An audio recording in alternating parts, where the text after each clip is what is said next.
Hello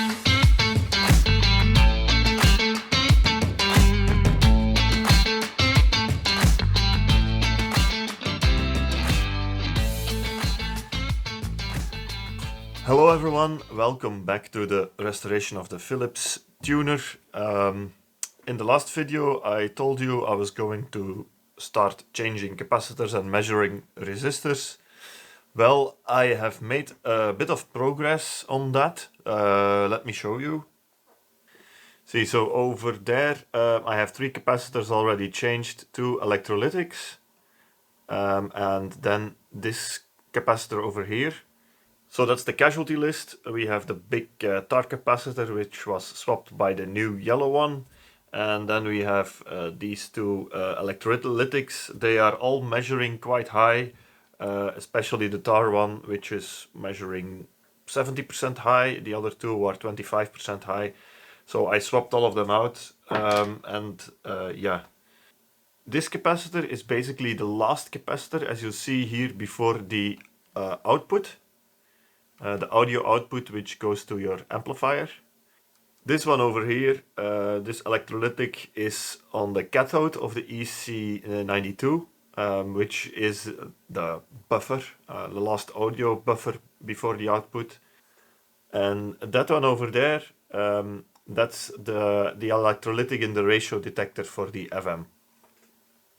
So that brings us to this filter can over here, this can which contains 3 electrolytics of 50 nanofarad each. As I said in the last video, I want to change that one by these 3 new ones. Now, what is quite interesting is the way that this can is mounted.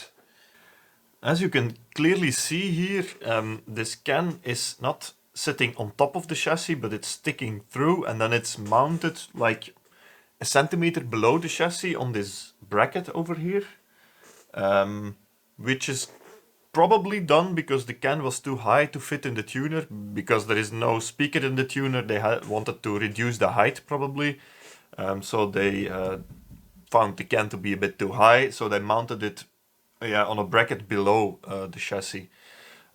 This means that if I open it up here, I won't have to worry that much about damaging the edge over here, because you won't see it anyway. It's sticking here through the bottom, and you don't see the end of the can anyway. And as I also already said in the last video, it's already bulging quite a bit here on the bottom. So I'm just now gonna desolder all this and remove the can from the chassis, and then we're gonna restuff it. Alright, so we've got the can out, including the bracket, but just for curiosity, let's measure the capacitors which are inside. Okay, so in these cans, most of the time the negative of the capacitor is shared and is connected to the casing, and also connected to ground most of the time. So let's check this first one.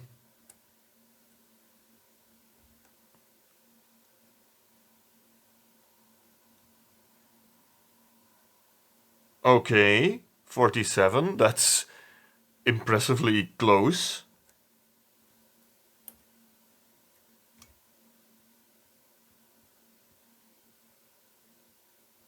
$49, that's really close.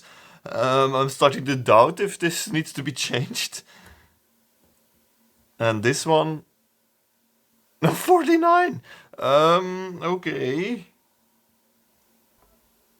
Okay, so I did some ESR measuring with my oscilloscope of the 3 capacitors inside here.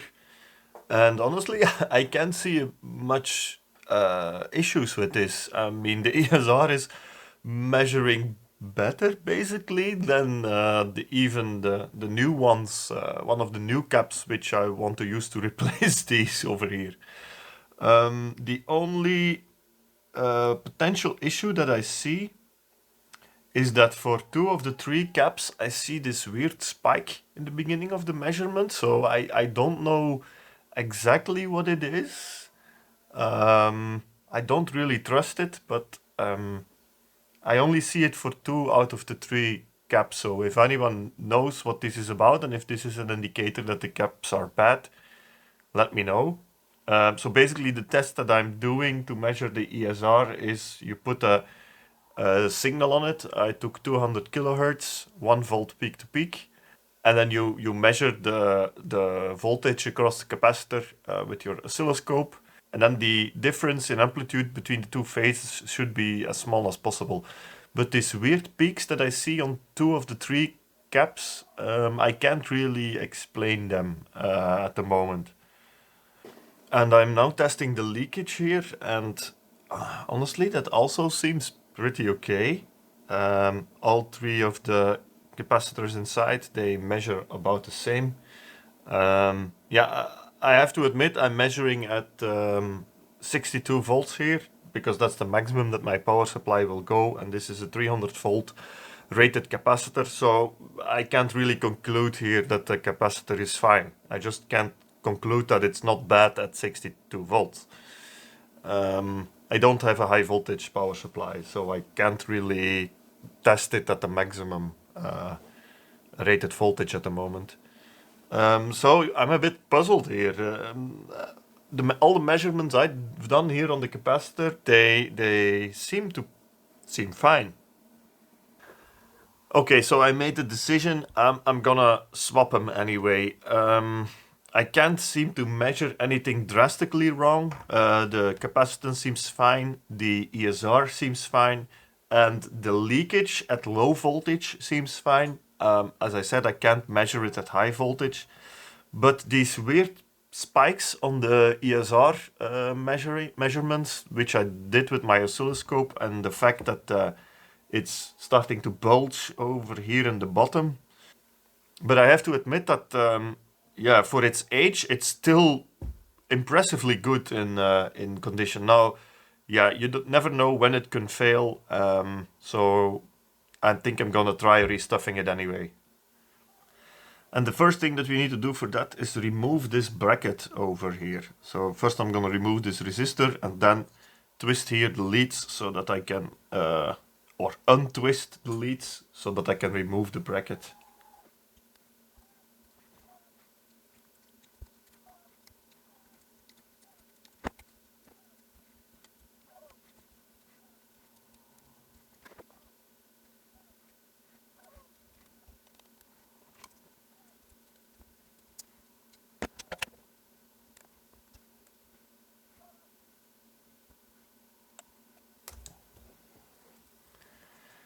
Yeah, the problem was that the last one had some solder still stuck on it, because that was the tap which was soldered to ground, so I heated up the solder a bit and that got it unstuck. Alright. And here we are.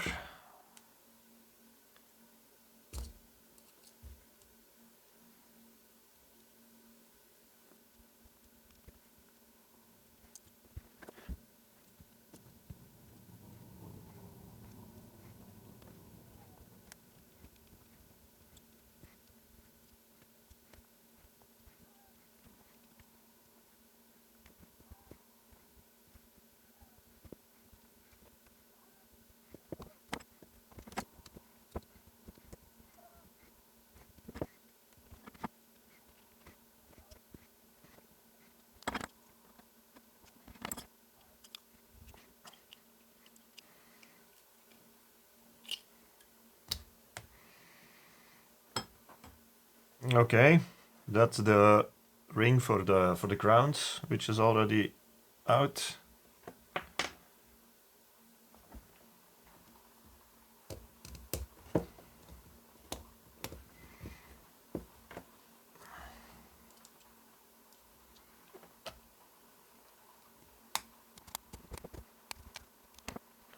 Let's see if it opens up.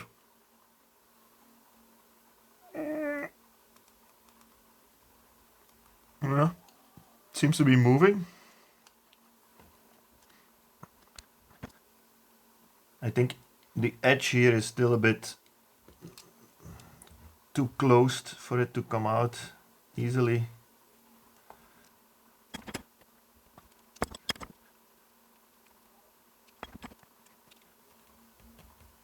Ah, there it is.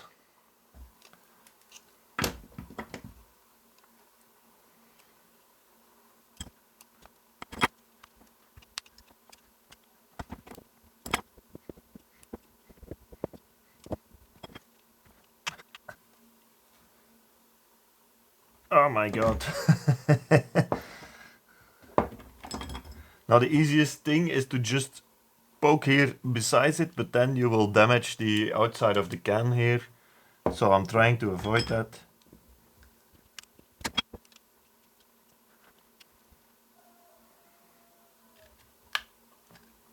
Aha! I got it. And there it is. Alright.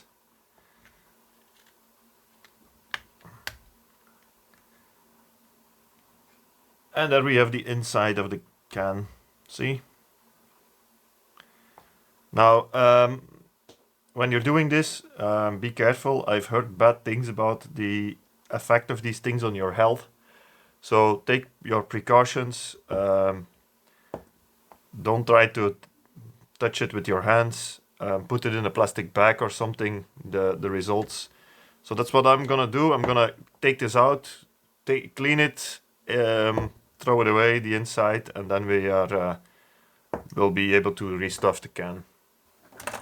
Okay, the can has been cleaned, and you see everything is out. The black stuff that you can still see inside is yeah, some kind of tar substance which is used in there as a glue to keep the capacitor inside. It's really difficult to get out, and it doesn't really need to get out either. So for the rest, the can is completely clean. I also cleaned the cap here, and I drilled some holes for the new capacitors. And I also noticed that the bulging here on the top, yeah, I don't think it was due to the capacitor, because here in the bottom the hole was still completely closed. There was, yeah, this was closed up here. So I don't think it was the capacitor which was expanding. It was simply caused probably by heat, caused by a resistor here on top of the capacitor, which caused this yeah, rubbery thing here, which is used as an isolation to, yeah, heat up probably and burn a bit. So honestly, I think the capacitor was still fine. Obviously, the only thing I didn't test was leakage at high voltage, so it could be that it still has an issue over there. I'll never know. But yeah, it looked like it was still a good cap. Now, anyway, putting some new ones inside is probably the best. So my mind is at ease for at least a while.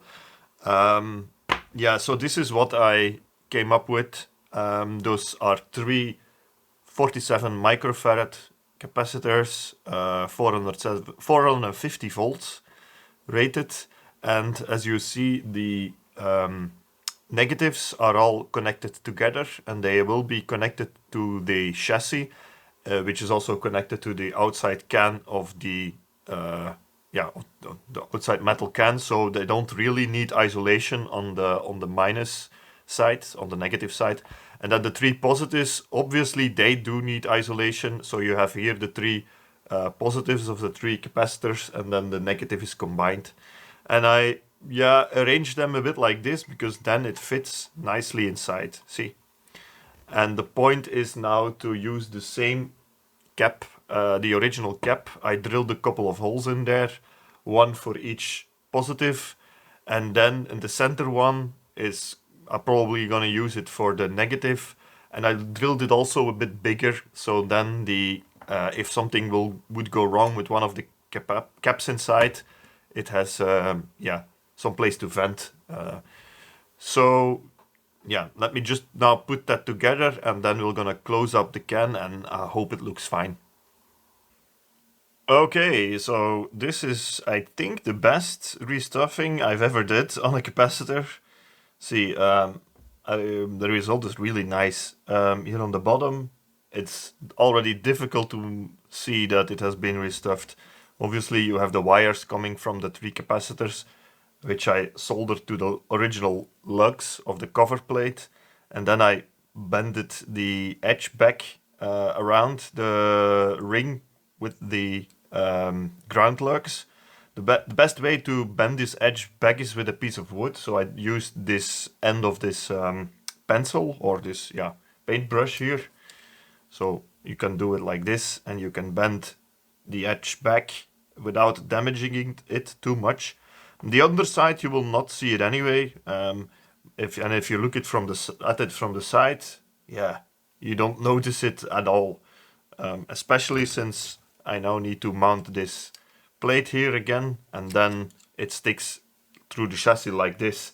So yeah, really great result here. I'm gonna now put this plate back and then mount it back in the chassis, and then hopefully we can do a successful power run for the first time.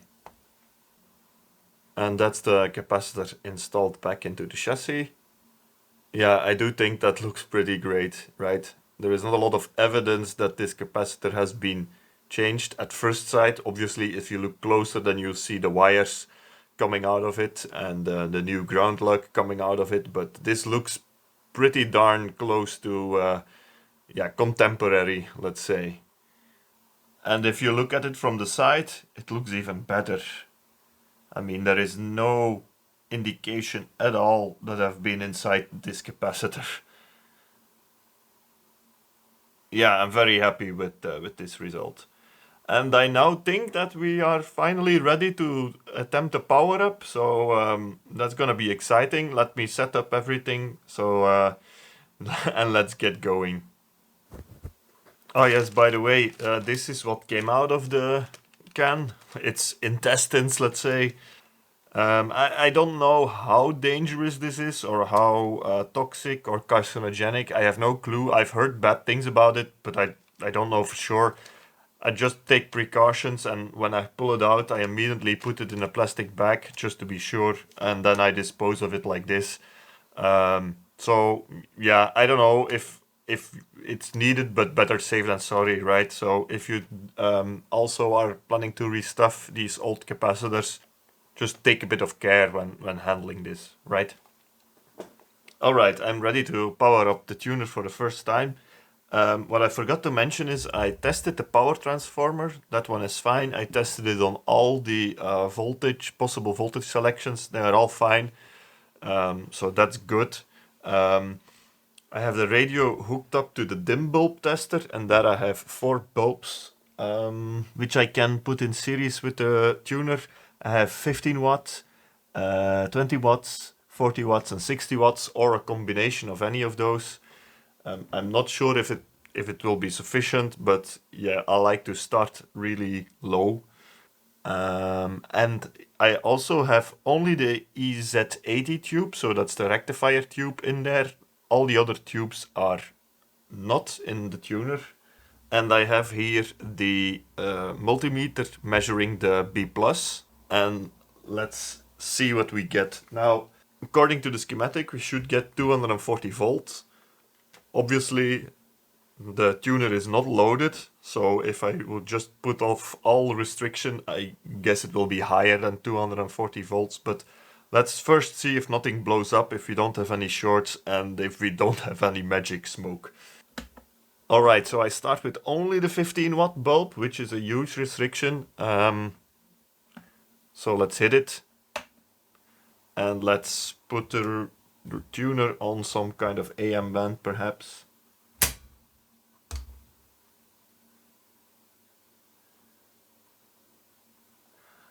I can already see the dial lamp glowing here.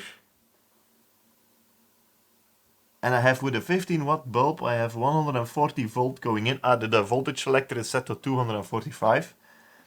I have 140 volt going in. And I don't have a B+ yet. So I guess it's not enough for the EZ80 to start working. But we have a dial lamp, that's already nice. See? But I don't see any shorts, so that's good. Maybe we can add a 25 watt bulb. So now it's going to 226. The dial lamp is glowing really brightly.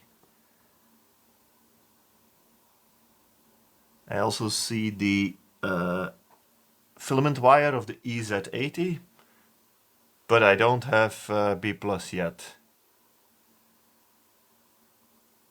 Huh. That's weird. Am I doing something wrong here? Yeah, I don't know what happened, but my multimeter clip on the B plus got disconnected, probably by shifting the chassis around to get it in frame for the camera. So let's do this again. Okay, 15 watt bulb. Yeah, we have again the indicator light working, and we have 140 volts going in. And we have rectification. The B plus is going up. Great. Yeah, I figured 100 volts should be enough to get the EZ80 working. I already couldn't understand why you weren't getting any rectification. So yeah, this is good. We should get 240 on a loaded system with a 240 volt input. And now we get 288. That's nice already. Let's put in a second bulb.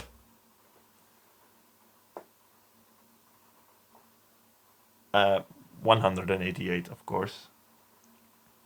Because now we have an input voltage of 235 volts, which is almost the 240 that the voltage selector is set for, and we get 305 volts DC on the B plus, which is pretty great.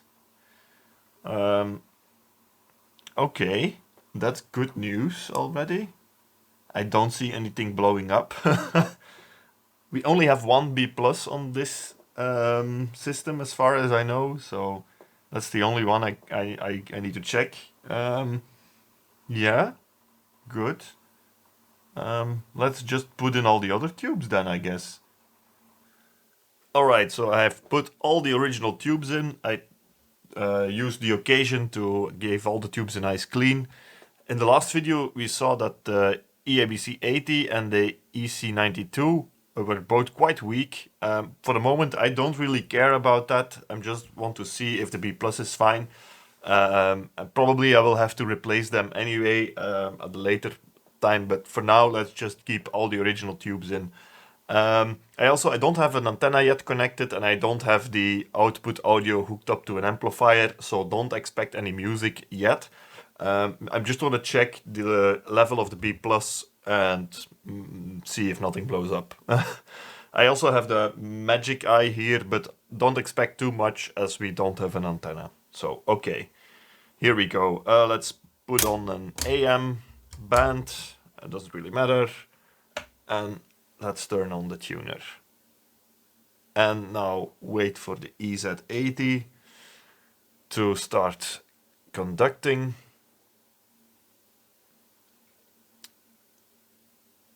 Not seeing anything yet on the B plus. I have 183 volts going in. There it comes.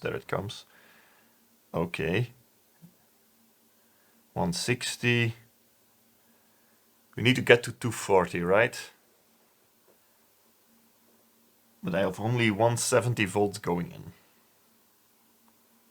I have the magic eye here who is starting to conduct slightly. If I turn off the light, probably you'll see it a bit better here.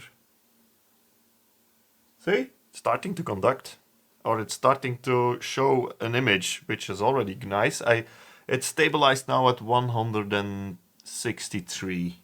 And I have 167 volts going in. That is actually quite promising, because remember we expect 145 going in and a B plus of 245 going in and a B plus of 240, so more or less equal. And that's also the case right now. I have 167 going in and 163 coming out on the B plus. So let's add another bulb, as I don't see anything exploding. I have now 220 going in, 222, 217 coming out, and the magic eye is lighting up a bit harder. this is looking quite nice. This is actually quite promising.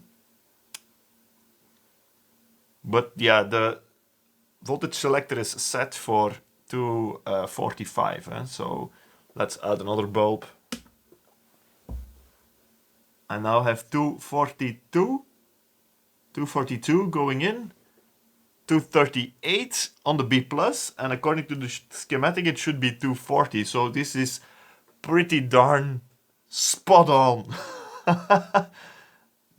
Well, that is great actually. Really cool. Let's see if does the magic eye respond to me tuning? Oh, this is the AM obviously. No, nothing at all. Yeah, I don't have an antenna connected, so... Okay, let's switch to FM. Only 220, okay. Let's see if we... No, we also don't see anything. Ah, I see something moving here on the magic eye. See?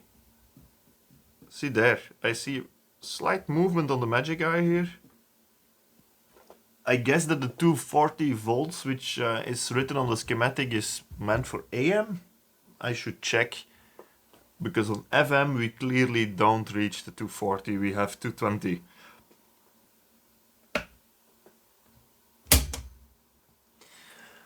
Now I think the next step is hooking up an antenna and hooking up an amplifier and yeah, see if we get some music.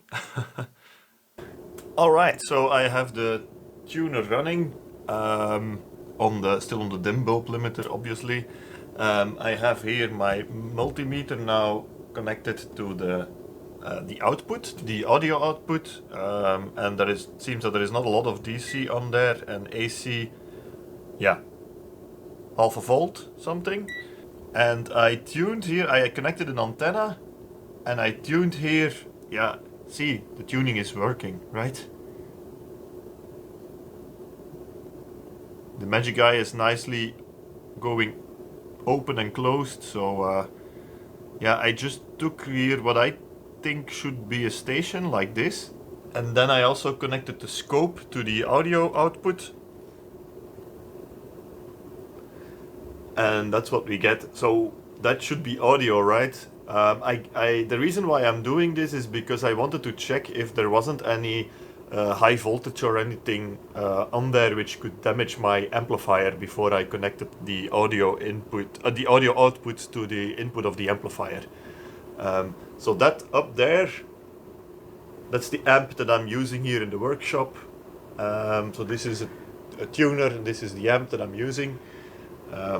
So I'm now just going to connect up the amp here to the audio output of the tuner, and yeah, I think we will get something, right? Oh, by the way, I am on FM.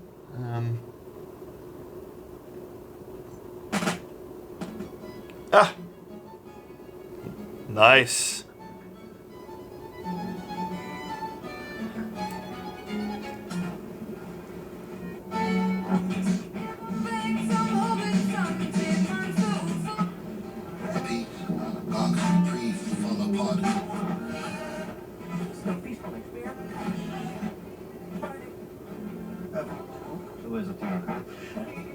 Ha! It's working quite well.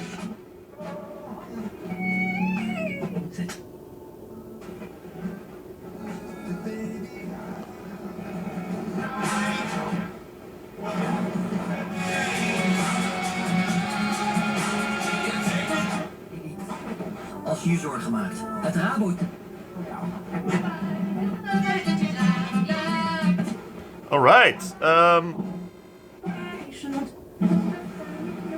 Yeah, this is not a volume control. This is the AM. Okay, the volume control is obviously on my amplifier here. Great.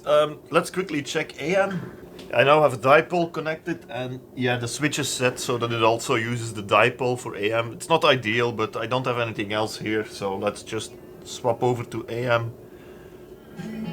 Let's first try long wave.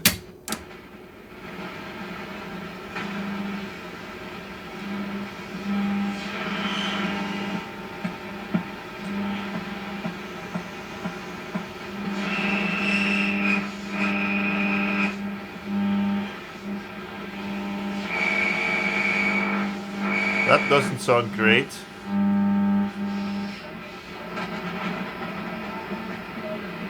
Ah, it is receiving though.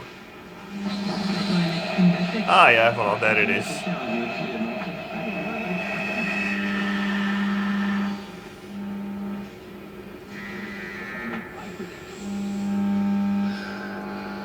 Let's check medium wave.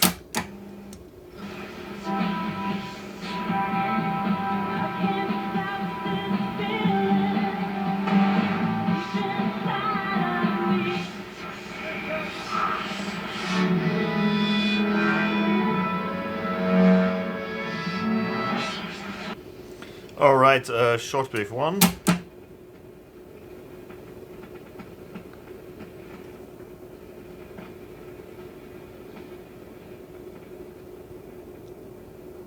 Not great.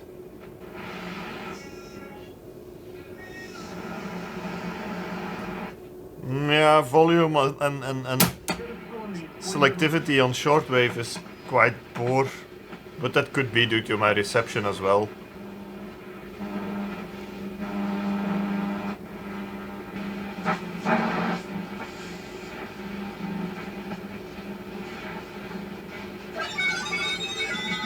Yeah.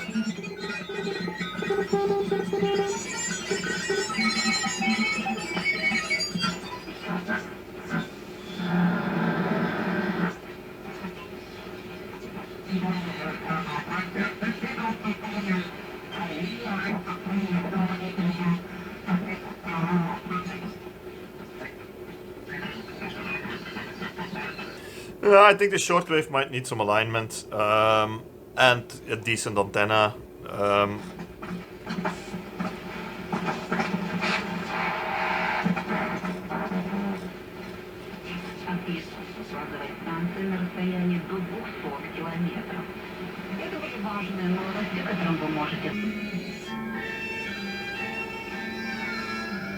Yeah, I have to turn up the volume quite significantly to hear something here, so but the FM is working remarkably well.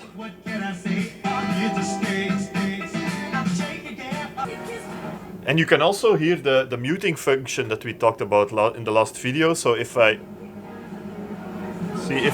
go, this is on a station. You see, if I leave the station, it mutes the sound so that you don't hear this noise blasting through the speakers.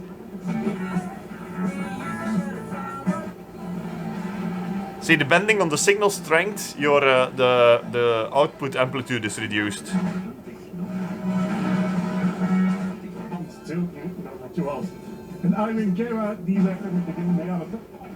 See? Now I'm completely off a station and it's really silent now. But if I go back onto the station...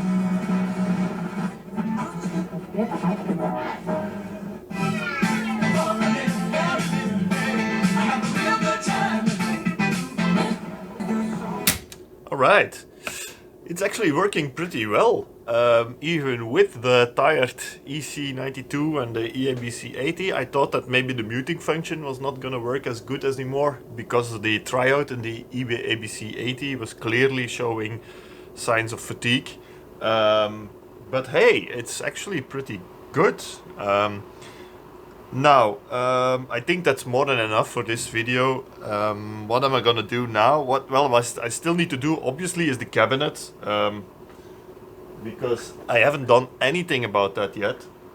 I completely need to start the rework of the cabinet. And then there is an alignment. I don't know if lots of alignment is needed, especially not on the FM. A bit maybe on the AM, but I'm a bit afraid to, because you have these Philips cores which are notorious for breaking. So I will be very careful, but yeah, it might need a bit of alignment. I'm probably gonna swap out an EC92 and the EABC80 to see if it makes a difference, but it's already quite good actually. So yeah, I like the results so far.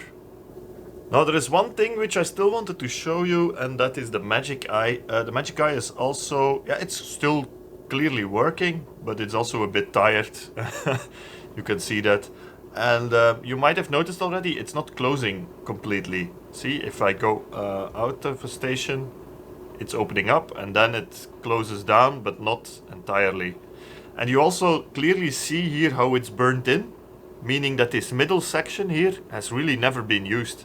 So there is nothing wrong here with how the magic eye is working. It's not supposed to close any further than this. See? And so this is really more or less the maximum closure that you will get on this magic eye for this tuner. And that's really the way that this tuner is designed. I saw a couple of people complaining about this online on some forums, saying, the tuner is not that great, the selectivity is not that great because my magic eye doesn't completely close. But it's really, that's how it was designed. I don't know the exact details why they took this decision, but it is supposed to work like this. You also have people then suggesting which resistor values you should replace to have the magic eye close completely. But honestly, for me, it's not an issue. I mean, like we say in Dutch, it's a problem which exists between your ears. So why should it have to close completely? For me, there is absolutely no added value of just having the magic eye close completely, especially since they designed it like this back in the day. Maybe to be able to differentiate a bit more between really strong stations. Otherwise, if your magic eye completely closes, then you might have a hard time differentiating between a good and a very good station. I don't know, maybe it's something like that. I don't have the exact explanation, but anyway, this is how it's supposed to work. Alright, so as I said, I'm gonna leave it at this for this video. Next time, don't know what I'll do in the next video, don't know yet. It will be either the cabinet or the alignment of the tuner. And then it looks like, it's progressing quite well, this guy. It's quite easy to work on. I didn't have to swap a lot of components. Most resistors and capacitors are still good. So yeah, I'm also gonna go ahead measuring a bit or resistor values, etc. But I don't expect anything major there. So yeah, I'm not worthy to make a video about that. So yeah, I think maybe 2 videos left still in this series, and then we can also already finalize this one. So if you want to follow along, please subscribe to the channel, and everybody who has already subscribed, thanks again. Like the video, that also helps a lot. So I hope to see you next time. Take care, bye bye.